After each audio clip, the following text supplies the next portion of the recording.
मंदिरामध्ये संसदेमध्ये केंद्रीय गृहमंत्र्यांनी एक वक्तव्य केलेलं होतं की हिंदू कधी आतंकवादी असू शकत नाही।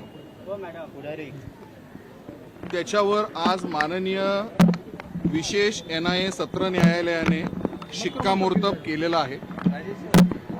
आज ATSनी दाखल केलेल्या या खटल्यावर प्रचंड रोष माननीय न्यायालयाने दाखवलेला आहे।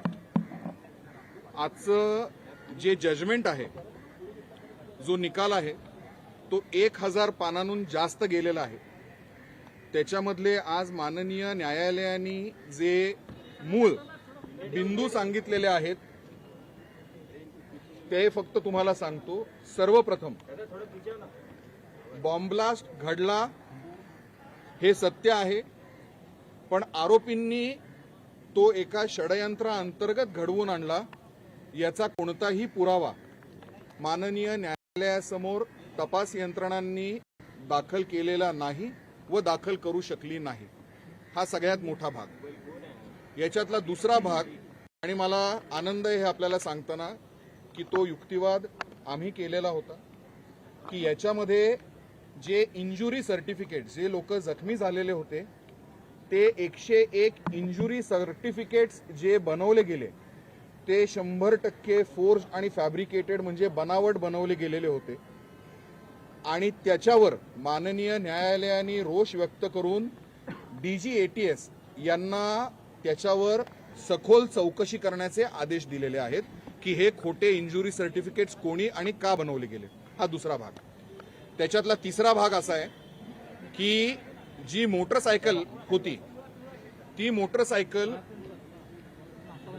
पूजनीय साध्वी प्रज्ञा सिंग ठाकूर यांची होती याचा कोणताही पुरावा, किंवा त्या ती वापरत होत्या असा कोणताही पुरावा माननीय न्यायालयासमोर दाखल झालेला नाही। कारण त्यांनी साधू ऑलरेडी ती गाडी निदर्शनास यायच्या 2 वर्षांआधीच त्या संत साधू झालेल्या होत्या आणि त्याच्यामध्ये त्यांचा कोणताही रोल नाही असं माननीय न्यायालयाने निकष दिलेला आहे। त्याचप्रमाणे कोणत्याही प्रकारची मीटिंग जी कॉन्स्पिरसी सिद्ध करते ही सिद्ध झालेली नाही। मग ती भोपाल असेल, फरीदाबाद असेल, अजून कुठली असेल, या नाशिक असेल, या कोणत्याही मीटिंग्स ज्या षडयंत्रासाठी आवश्यक असतात अशा कोणत्याही मीटिंग झालेल्या नाहीत। याच्यामध्ये बऱ्याच साक्षीदारांना प्रताडना केली गेली, त्याच्यावर न्यायालयाने रोष व्यक्त केला। याच्यामध्ये 40हून जास्त साक्षीदार हे प्रॉसिक्युशननी, पोलिसांनी जे त्यांचे स्टेटमेंट्स घेतले होते त्याबरोबर त्या साक्षीदारांनी जबाब दिले नाहीत। आणि माननीय न्यायालयासमोर जे खरं आहे की कसं ATSनी त्यांना, मला एक गोष्ट सांगा साहेब, गेल्या 4-5 दिवसात प्रताडना करून खोटे स्टेटमेंट त्यांच्याकडनं वदवून घेतले होते। याची शहानिशा या जजमेंटमध्ये माननीय न्यायालयाने केलेली आहे। आणि या पद्धतीनं कोणताही पुरावा, सबळ पुरावा मिळून न आल्याने आणि कोणत्याही आरोपीचा सदोष किंवा सदृश्य कोणताही सहभाग या कोणत्याच गुन्ह्यामध्ये मिळून न आल्याने अजून एक गोष्ट निदर्शनास आणू इच्छितो। ज्या खोट्या पद्धतीने MCOCA, जो आपल्याकडचा महाराष्ट्रामधला सगळ्यात खडतर किंवा ड्रेकोनियन लॉ आपण म्हणतो, Maharashtra control of organized crime act, तो ज्या खोट्या पद्धतीने ह्या सगळ्या आरोपींवर लावला गेला त्याच्या अंतर्गत त्यांचे खोटे जबाब नोंद केले गेले, चुकीचे जबाब नोंद केले गेले। आणि त्याचप्रमाणे त्यांच्या नार्को अनालिसिस चुकीच्या पद्धतीने केल्या गेल्या, पण त्या रिलाय केल्या गेल्या नाहीत। ह्या सगळ्या निकषांच्या आधारावर माननीय सत्र न्यायालय, विशेष NIA सत्र न्यायालय श्री न्यायमूर्ती लाहोटी साहेब यांनी आज सर्व आरोपींना निर्दोष मुक्तता केलेली आहे। आणि ती 20,000 रुपयाच्या जात मुचलक्यावर, म्हणजे श्युरिटीवर, आणि 20,000 रुपये कॅश श्युरिटीवर ही भरायची आहे। आजच्या दिवसामध्ये 5 ऑगस्टपर्यंत त्यांना श्युरिटी बॉन्ड देण्यासाठी वेळ दिलेला आहे। आणि त्यामुळे आज सर्व आरोपी मालेगाव 2008च्या खोट्या खटल्यामधनं निर्दोष मुक्त झालेले आहेत।